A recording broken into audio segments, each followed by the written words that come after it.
오늘 하나님께서 우리에게 주시는 말씀 출애굽기 12장 1절부터 14절까지의 말씀입니다. 출애굽기 12장 1절부터 14절까지의 말씀입니다. 잠시 광고 드리겠습니다. 오늘 기도회 후에 구역장 모임이 목양실에서 있겠습니다. 오래 걸리지 않겠다고 하니까 꼭 참석해 주시길 부탁드립니다. 출애굽기 12장 1절부터 14절까지의 말씀을 제가 봉독해 올리겠습니다.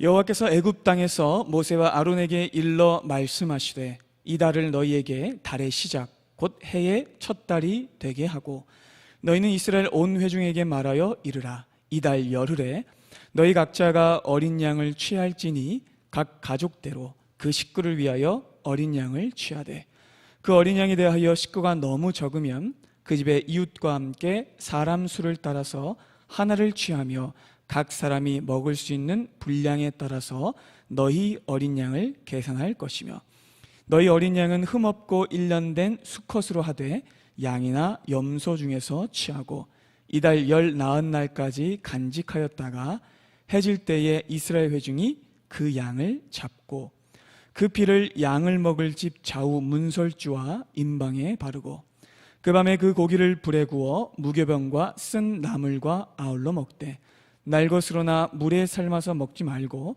머리와 다리와 내장을 다 불에 구워 먹고 아침까지 남겨두지 말며 아침까지 남은 것은 곧 불사르라. 너희는 그것을 이렇게 먹을지니 허리에 띠를 띠고 발에 신을 신고 손에 지팡이를 잡고 급히 먹으라. 이것이 여호와의 유월절이니라. 내가 그 밤에 애굽 땅에 두루 다니며 사람이나 짐승을 막론하고 애굽 땅에 있는 모든 처음 난 것은 다 치고 애굽의 모든 신을 내가 심판하리라. 나는 여호와라. 내가 애굽 땅을 칠 때의 그 피가 너희가 사는 집에 있어서 너희를 위하여 표적이 될지라. 내가 피를 볼 때에 너희를 넘어가리니 재앙이 너희에게 내려 멸하지 아니하리라. 너희는 이날을 기념하여 여호와의 절기를 삼아 영원한 규례로 대대로 지킬지니라. 아멘.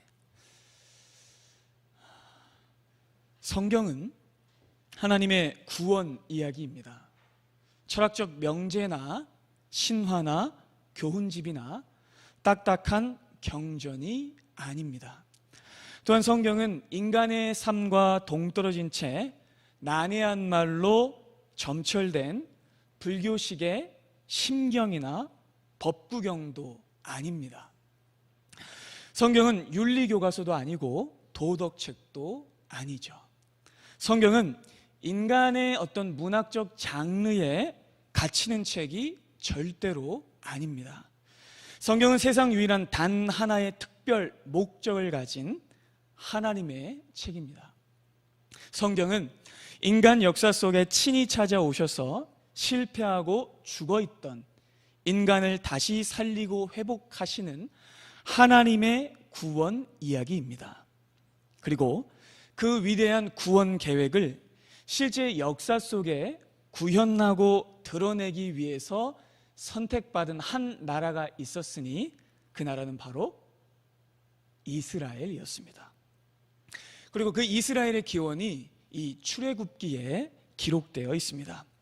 여러분, 출애굽기는요 성경 전체 중에서도 아주 특별히 중요한 위치를 가지고 있는 책인데요, 이 출애굽기를 한 줄거리로 한 문장으로 요약해보면 이렇게 말할 수 있습니다. 구원이 무엇인지를 가르쳐주는 구약의 완벽한 그림. 이해가 되시나요, 여러분? 다시 한번요. 출애굽기의 한 줄거리는 구원이 무엇인지를 가르쳐주는 구약의 완벽한 그림입니다. 여러분, 출애굽기는 정말로 아주 선명하고 정확한 그림 언어로 구원이 무엇인지를 설명해 줍니다.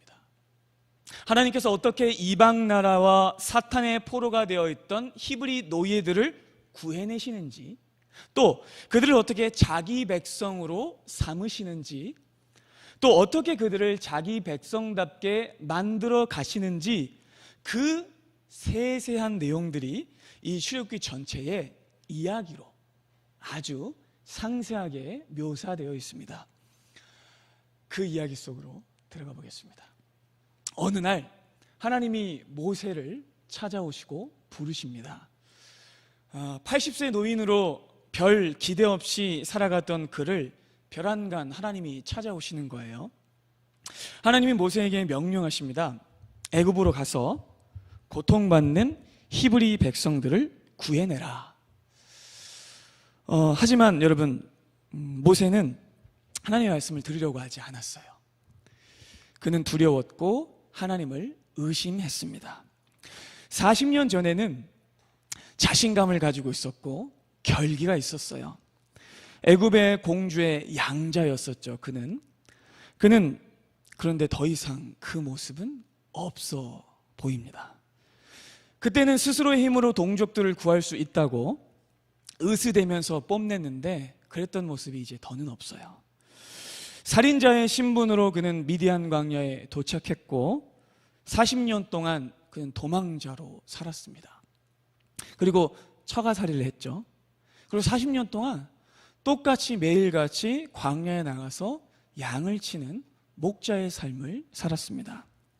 그래서 여러분, 그는 자신감이 이제는 없었어요. 하나님이 시키시는 그 말에 예전 같았으면 할 수 있겠다고 했겠지만 이제는 못하겠다고 무려 5번이나 거절하고 거부합니다. 하나님은 어떻게 하시죠? 진노하시죠. 결국 모세는 어찌어찌해서 하나님께 떠밀려서 애굽으로 찾아갑니다. 그리고 모세는 마침내 바로 앞에 서게 됩니다. 근데 여러분, 한번 생각해 보세요. 이 장면을요. 모세는 어떤 마음이었을까요? 비록 40년이 지났고 왕도 바뀌었다고는 하나 그는 여전히 떨리고 긴장됐을 겁니다. 뿐만 아니라 여러분, 지금 모세가 서 있는 곳이 어디죠? 당시 최강대국이라고 할 수 있는 애굽의 왕궁이에요. 뛰어난 건축 기술과 농업 기술, 선진 문명과 과학, 또 견고한 국가 체제와 막강한 군사력을 가진 최강의 애굽의 왕궁이에요. 그런 애굽의 왕궁에 간 목동 늙은이 모세는 얼마나 위압됐을까요? 트럼프 대통령 앞에 아프리카 난민이 서 있다고 여러분 한번 생각해 보세요. 크게 다르지 않을 것입니다. 조선시대에 여러분 명나라를 방문했던 사신들은요, 그 드높은 자금성 높이를 보고 완전히 쫄아가지고 들어갔다고 기록되어 있습니다. 그 장면도 떠오릅니다. 으리으리하고 드높은 천장, 황금으로 가득한 바로의 왕궁, 용상주의를 둘러싼 우락부락한 친위대, 계단 높이 앉아가지고 위협적으로 깔아 뭉개면서 내려보는 바로왕 앞에 선 모세는 어떤 마음이었을까요? 두려운 마음이었지만 모세는 하나님의 명령을 그대로 전달합니다. 출애굽기 5장 1절입니다. 그 후에 모세와 아론이 바로에게 가서 이르되 이스라엘 하나님 여호와께서 이렇게 말씀하시기를 내 백성을 보내라. 그러면 그들이 광야에서 내 앞에 절기를 지킬 것이니라 하셨나이다. 이렇게 말해요.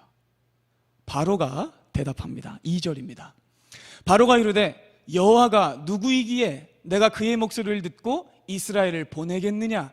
나는 여호와를 알지 못하니 이스라엘을 보내지 아니하리라.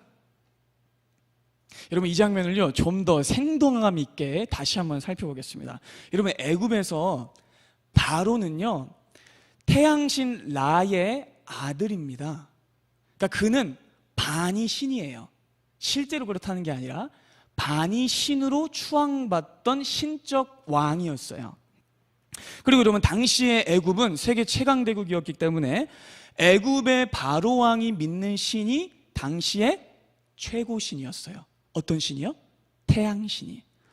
그런데 그런 바로 앞에 찾아온 모세가 이렇게 말하는 거예요. 바로 왕이시여, 여호와라는 신께서 이스라엘을 해방시켜주라고 말씀하십니다 라고 말하는 거예요. 근데 바로로서는 어처구니 없는 상황이에요. 바로는 콧방귀를 낍니다. 정상적인 반응이죠.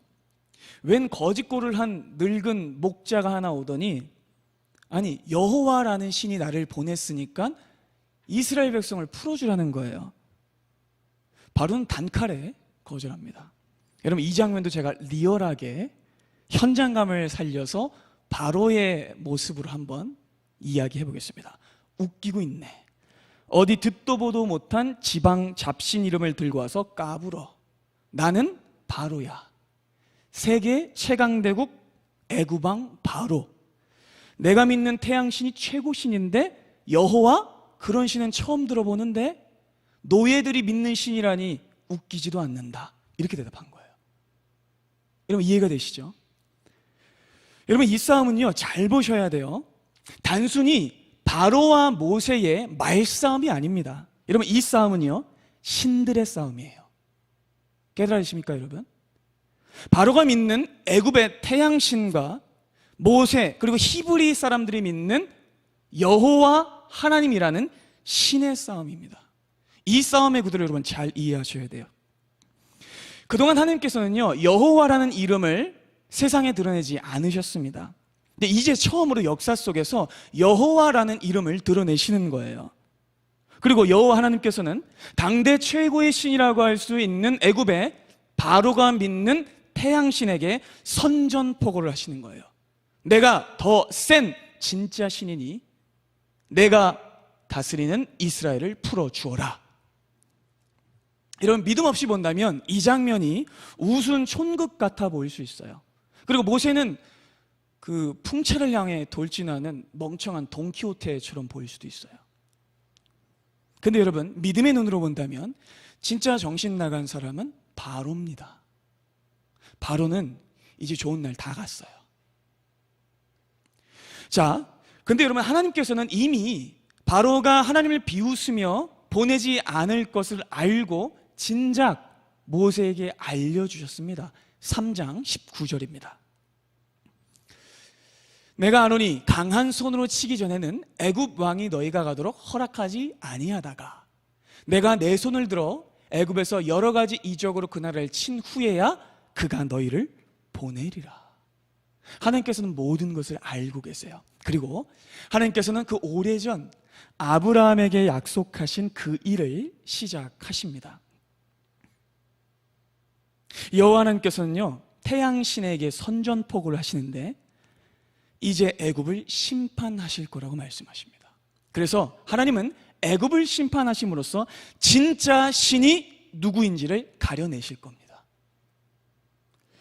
자 여러분 그래서 여호와 하나님이 바로와 애굽에 재앙을 내리기 시작하시는데 여러분 이제부터 시작되는 재앙이 몇 가지일까요? 10가지입니다. 10가지 이 1년의 재앙들은요 단순한 재앙들이 아니라 애굽의 태양신뿐만 아니라 애굽 사람들이 믿는 그 수많은 신들에게 내리는 심판이에요. 첫 번째로 여러분 나일강이 피로 변합니다. 여러분 이것은요 그들이 섬기는 나일강의 히피신이 죽임당한 거예요. 나일강이 무엇으로 물들죠? 피로 물듭니다. 나일강이 죽은 겁니다. 애굽 사람들이 자랑하는 그 나일강의 신이 죽임당한 거예요. 그래서 여러분 하나님께서는 이 첫 번째 재앙으로 이렇게 선포하시는 거예요. 나일강은 신이 아니다 라고 선포하시는 거예요. 두 번째 재앙 여러분 기억하세요? 개구리 재앙인데요. 여러분 개구리는요 당시에 병충과 해충을 잡아먹어서 농사에 도움을 주는 파충류였어요. 뿐만 아니라 여러분 개구리는 알을 많이 낳죠. 그래서 개구리는 다산의 상징이었거든요. 그래서 애굽 사람들은 개구리신 헤케트를 믿었어요.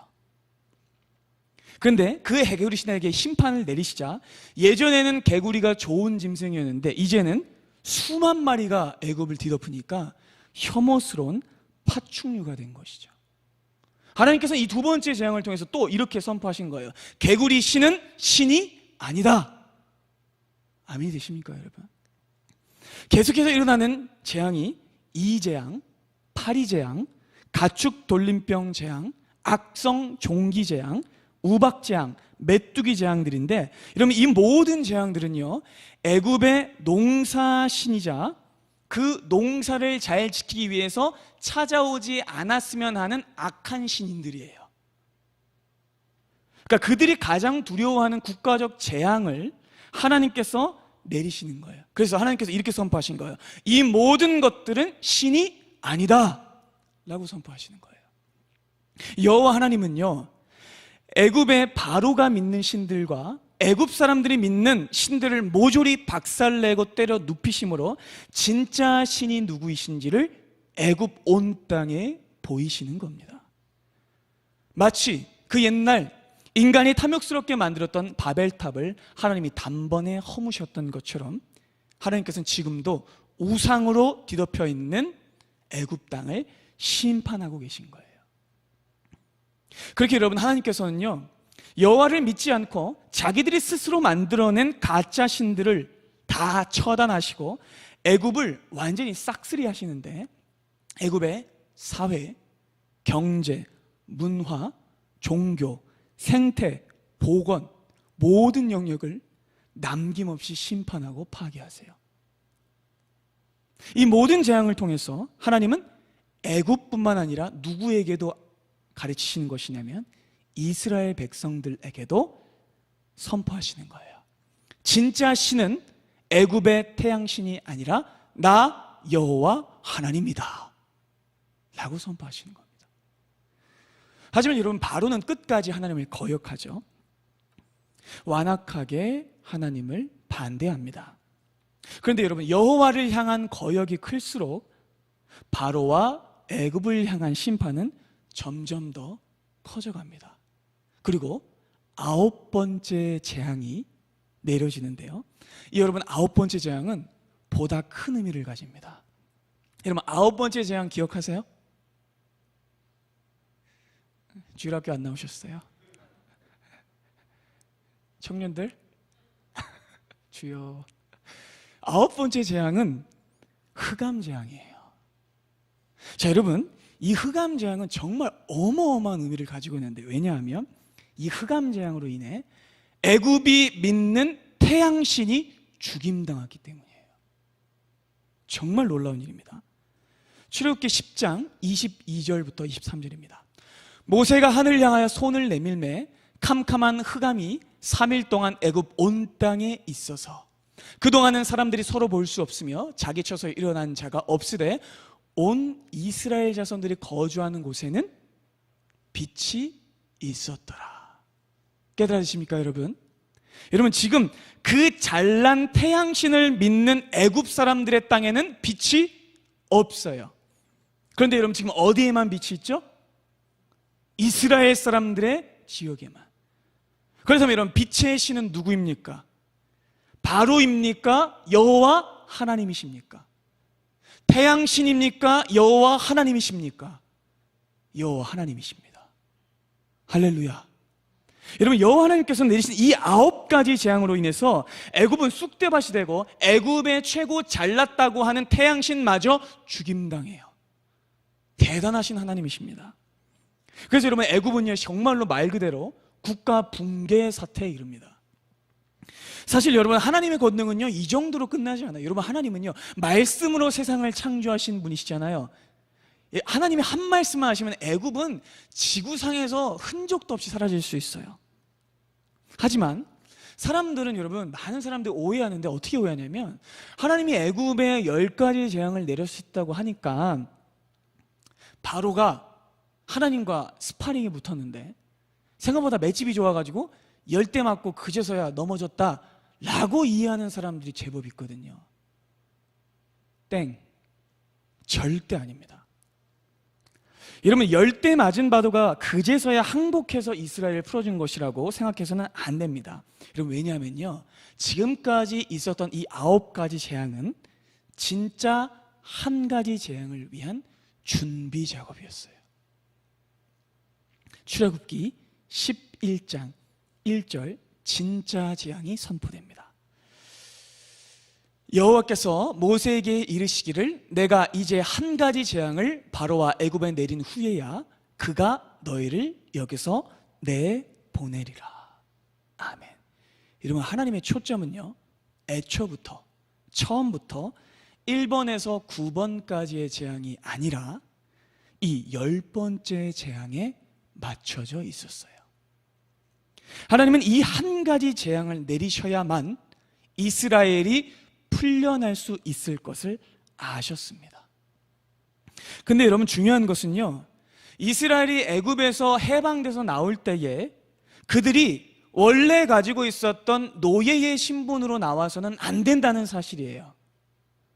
자, 여러분, 그렇다면 아무런 소용이 없어요. 이스라엘은 노예의 신분을 청산해야만 거기에서 나올 수 있거든요.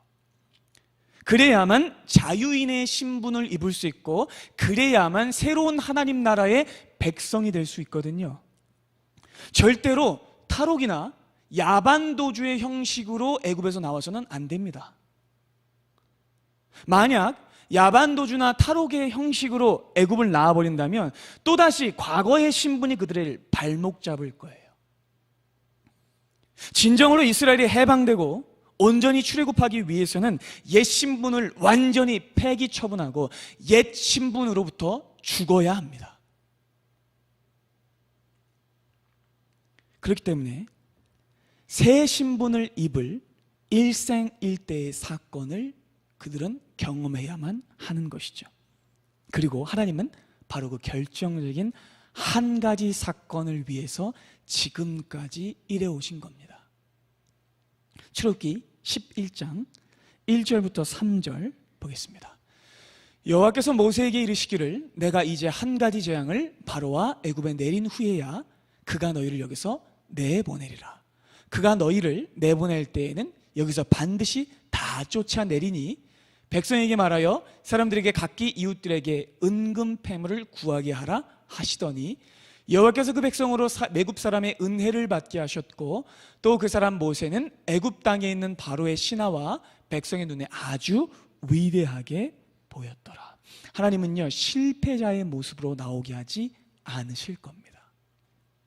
자, 앞으로 벌어질 한 가지 사건을 통해 이스라엘은 완전히 신분이 뒤바뀔 거예요. 애굽에서 나올 때 노예의 신분이 아니라 자유인의 신분으로 나올 것입니다.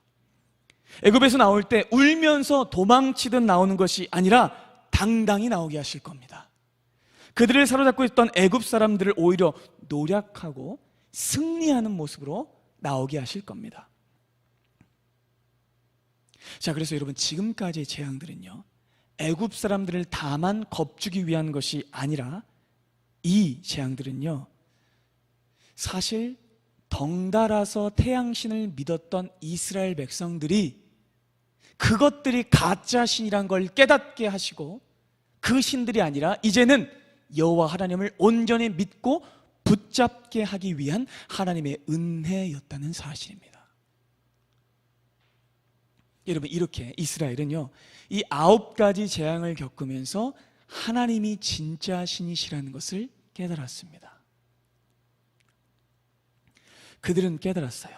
세상 신을 믿으면 패배할 것이고 여호와를 섬기면 살 것이라는 것을, 하나님의 명령을 들으면 살고 불순종하면 멸망한다는 것을 그들은 깨달았습니다. 자, 이제 그들은 하나님의 명령, 이 유월절 절기를 지킬 준비가 된 거예요. 이스라엘 백성들도. 자, 그래서 하나님이 유월절을 제정하시는데 12장 3절 함께 보겠습니다. 내가 애굽 땅을 칠 때에 그 피가 너희가 사는 집에 있어서 너희를 위하여 표적이 될지라. 내가 피를 볼 때에 너희를 넘어가리니 재앙이 너희에게 내려 멸하지 아니하리라. 아멘. 여러분, 이제 단 하나의 재앙이 남아 있는데 이 재앙은 모든 사람에게 해당돼요. 모든 사람에게. 이 재앙이 내릴 때 죽음과 생명이 갈라질 것이고 심판과 구원이 갈라질 것입니다. 그리고 그 기준이 있는데 그 기준은 바로 유월절 어린 양의 피입니다.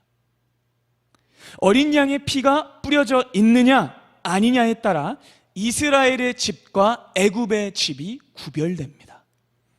여러분, 그리고 이것은요, 단순한 구별이 아니에요. 왜죠? 이 피가 뿌려 있느냐가 사느냐 죽느냐의 문제이기 때문이에요.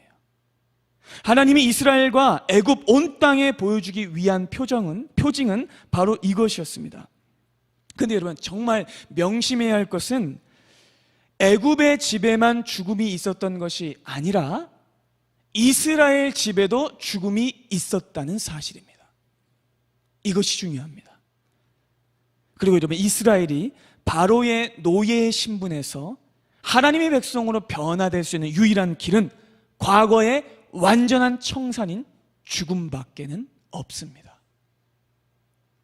사단의 자식이었던 자들이 하나님의 자녀가 될 수 있는 유일한 길은 이전의 신분이 죽는 것입니다. 이전에 죄악된 정체성이 심판받는 것뿐이죠.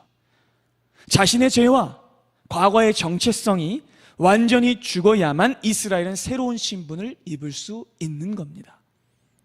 자, 본문을 따라가면서 6월절의 세부 의미를 여러분 살펴볼 텐데요. 12장 2절 보겠습니다. 이 달을 너희에게 달의 시작 곧 해의 첫 달이 되게 하고. 이런 왜 이 달이 첫 달이 되게 될까요? 이 달을 기점으로 그들의 신분이 바뀌게 되기 때문입니다. 예전에는 어떤 신분이었어요? 바로의 노예.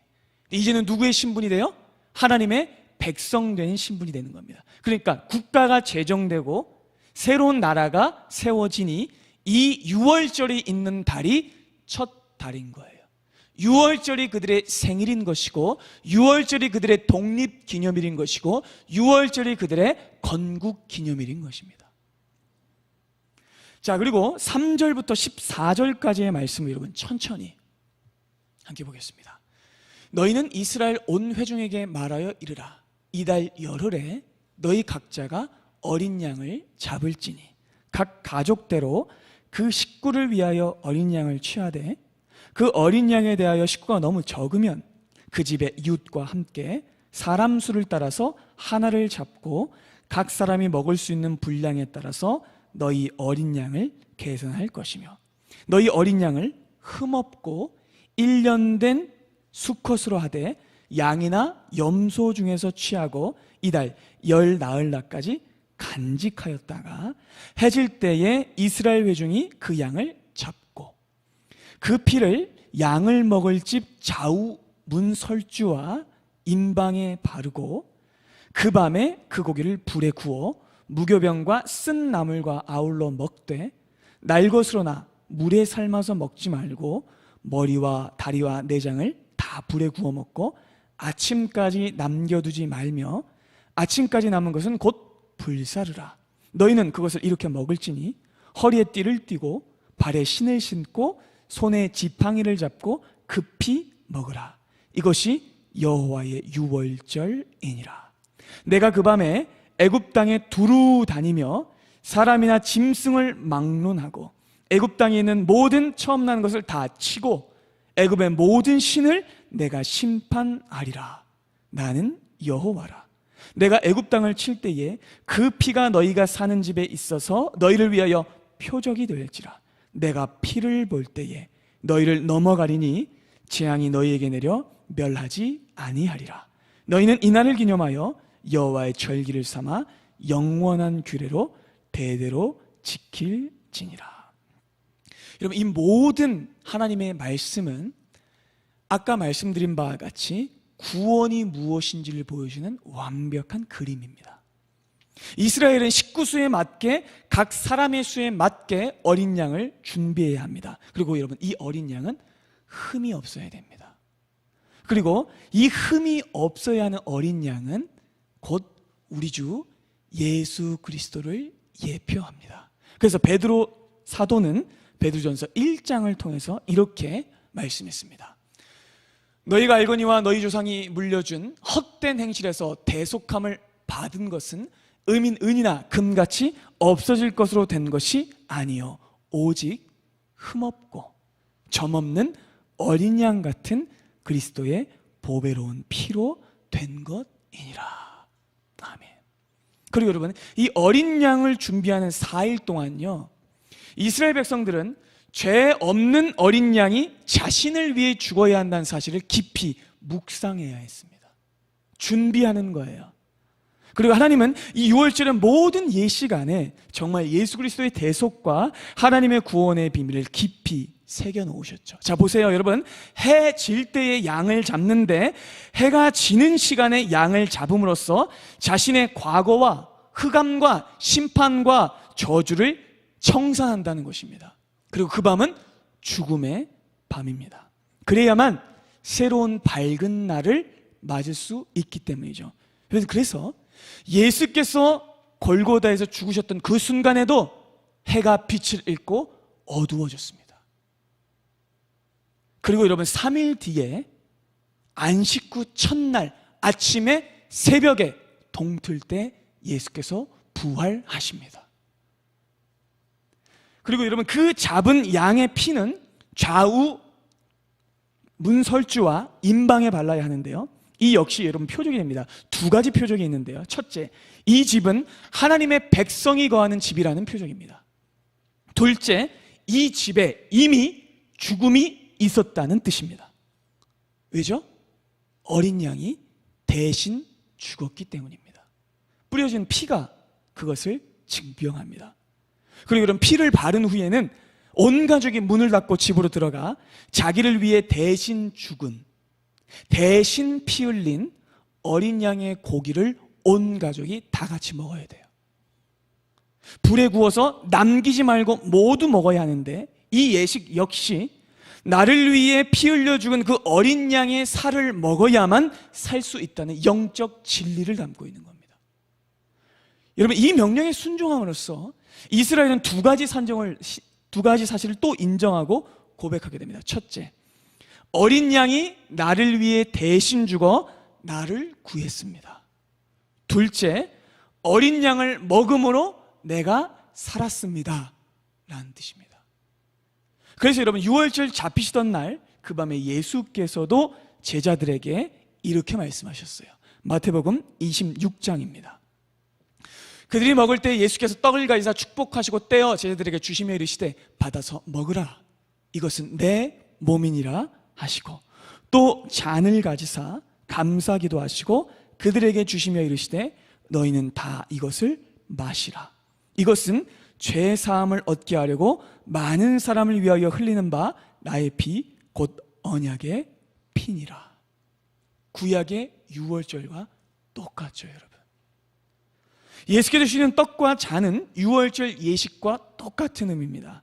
그래서 여러분, 우리도 성찬을 받을 때 그냥 받지 않죠. 성찬을 받을 때 우리는 이렇게 고백합니다. 첫째, 예수 그리스도께서 나를 위해 대신 죽으셔서 나를 구하셨습니다. 아멘. 두 번째로, 예수 그리스도의 피와 살을 먹음으로 내가 살았습니다 라고 고백하는 겁니다. 6월절 양의 피가 뿌려짐으로 이스라엘은 구원받았고, 6월절 양의 고기를 먹음으로써 이스라엘은 구원받았습니다. 사랑하는 여러분, 놀랍게도 예수께서 그 유명한 오병이어 기적을 베푸신 날도 무슨 날이었는지 아세요? 6월절이었습니다. 예수께서는 요한복음 6장에서 그 백성들을 먹이시면서 이렇게 말씀하세요.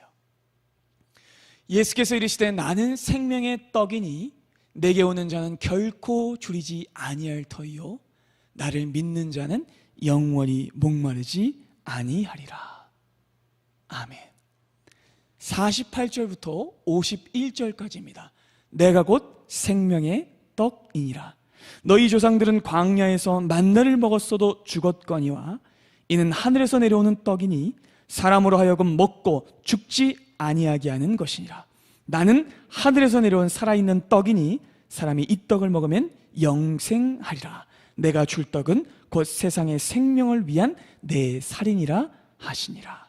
그렇게 여러분, 이스라엘 백성들이 그때 먹었던 어린 양의 그 고기, 그리고 그들이 광야에서 먹었던 만나, 모두가 예수 그리스도를 먹어야만 그를 통해서야만 우리가 생명을 얻을 수 있다는 것을 뜻하는 것입니다. 여러분, 예수께서는요, 입을 열어 생명의 말씀을 전하시고 자기로부터만 영원한 생명이 주어진다는 사실을 가르치셨고 실제로 그들을 먹이셨습니다. 자, 본문으로 돌아오겠습니다. 여러분, 이스라엘은 그렇게 어린 양의 고기와 무교병과 쓴 나물을 그날 밤, 유월절 날 밤 먹어야 해요. 그렇게 여호와의 명령을 하나도 빠짐없이 준행하고 난 뒤에 그들은 문을 걸어 잠그고 죽음을 기다립니다.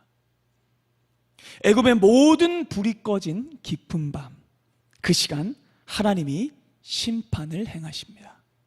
하나님께서 애굽 전역을 도시면서 모든 사람을 죽음으로 심판하시는데 어린 양의 피가 뿌려지지 않은 집은 들어가서 생명을 거두십니다.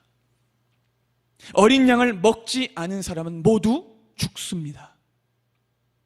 지위 고하, 빈부귀천, 막론하고 개 한 마리도 혀를 움직이지 못할 만큼의 준엄하고 두려운 심판이 행해집니다. 여러분, 특별히요, 정말 놀라운 것은 이 6월절이 제정된 날이 어떤 날인지를 알면은 정말 놀랄 수밖에 없어요. 왜냐하면요, 여러분, 6월절이 제정된 날은 애굽 최고의 명절입니다. 애굽 최고의 명절이라는 세드라는 명절인데요, 여러분, 이 절기는요 전 국가적인 축일인데 이 기간 동안 바로가 뭘 하냐면 마차를 타고 온 애굽 전역을 다 돌아다녀요. 그러면서 자신이 믿는 태양신에게 사람들을 복종시키고 나에게 복종하라고 자랑하면서 카 퍼레이드를 하는 날이에요. 이게 애굽의 세드입니다. 그런데 여러분, 바로 이날 애굽의 국가적 자축일이고 태양신의 날과 바로의 날에 여호와 하나님이 그 땅에 심판을 내리시는 거예요. 대적 바로의 절기를 바로의 왕권이 아니라 여호와 하나님의 왕권을 확인하는 날로 바꿔버리시는 거예요. 놀랍습니다. 그러니까 여러분, 바로가 애굽 전역을 돌아다니면서 대국민 카퍼레이드를 벌이고 자기의 권력을 막 떵떵거리며 자랑하는 그날, 바로가 아닌 누가 애굽을 돌아다니십니까? 하나님이 돌아다니세요. 그리고 하나님이 그 애굽에 있는 모든 통치를 파괴하시고 모든 신들을 심판하시고 모든 생명을 걷어가십니다. 세드가 6월절이 되었고 바로의 날이 하나님의 날이 되었습니다. 이 6월절을 통해 바로의 노예들이 하나님의 백성이 된 것입니다. 생명은 바로나 태양신이 아니라 여호와 하나님의 것입니다.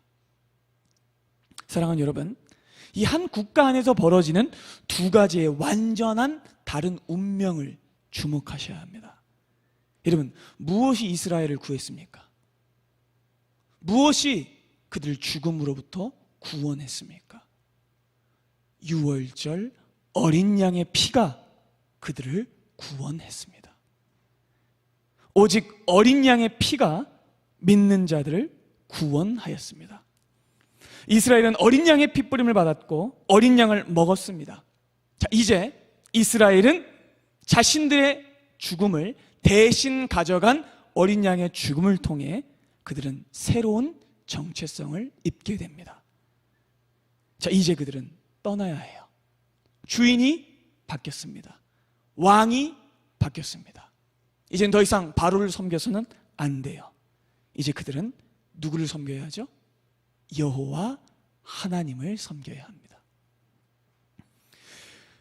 사랑하는 여러분, 아무리 애굽이 화려한 문명과 살기 좋은 여건을 자랑한다고 할지라도 여러분, 그곳은요 허망한 곳입니다. 그리고 그것은 하나님이 안 계시는 곳입니다. 그렇기 때문에 그들은 애굽을 떠나야만 합니다. 그리고 그들은 하나님이 약속하신 그 땅으로 가야만 합니다. 애초에 애굽은요 이스라엘의 것이 아니고 이스라엘이 상속받을 수도 없는 땅입니다. 이스라엘이 아무리 애굽 땅에 1000년 만년 머문다고 해도 거기서는 아무것도 상속받을 수 없어요. 다만 비참한 노예라는 신분만을 자녀들에게 물려줄 수밖에 없죠. 하지만 여러분, 이스라엘이 하나님을 따른다면, 하나님의 약속의 땅으로 간다면 그들은 영원한 축복과 생명을 상속받을 것입니다. 이와 같이 여러분, 애굽과 이스라엘의 운명이 완전히 바뀌었어요. 처지가 완전히 역전됩니다. 애굽은 지금껏 압제하고 학대하고 뽐내고 자랑했습니다. 그러나 이제는 그들에게 울음과 통곡과 죽음밖에 없습니다. 반대로 여러분, 이스라엘은 어떻죠? 지금까지는 비루했고 천했고 눈물과 고통밖에 없었습니다. 그러나 이제는 유월절 어린 양의 피를 통해 그들에게는 기쁨과 승리와 감사와 노래가 가득합니다. 살았다 했던 애굽은 지금 죽어서 장송곡이나 부르고 있고, 죽었다 했던 이스라엘은 살아서 기쁨의 승전가를 부르고 있습니다. 어린 양의 죽음을 기점으로 모든 것이 새로 시작되었습니다. 새로운 역사로 유월 넘어가게 되었습니다. 어디에서요? 죽음에서 생명으로, 노예에서 백성으로, 고아에서 자녀로, 창기에서 신부로, 어둠에서 빛으로, 죽음에서 생명으로 유월하게 되었습니다. 그래서 유월절입니다. 사랑하는 여러분, 여러분 안에 이 유월절의 기쁨과 감격이 있습니까? 구원의 희락이 여러분들 심령 안에 있습니까? 바라기는 평생토록 여러분들의 삶에 이 유월의 기쁨이 넘치기를 소망합니다. 여러분 안에 이 십자가의 감격과 기쁨이 쇠하지 않기를 바랍니다. 어린 양의 피를 볼 때에 나를 넘어가신 하나님의 구원, 그 구속의 감격이 여러분의 평생에 가득하기를 소망합니다. 사랑하는 여러분, 여러분들은 진정 값진 예수 그리스도의 피로 구원받은 사람들입니다. 이 위대한 명예와 승리와 신분을 절대로 잊지 마십시오. 그 감격과 기쁨을 가지고 하나님의 자녀답게 살아가기를 소망합니다. 아무리 이 세상이 어려움을 가지고 우리를 덮치려고 할지라도, 고난과 죽음과 공포가 우리를 덮을지라도, 그러나 우리를 위하여 죽으신 예수 그리스도의 사랑과 그 하나님 아버지의 사랑에서 절대로 우리를 끊을 수 없을 줄로 믿습니다.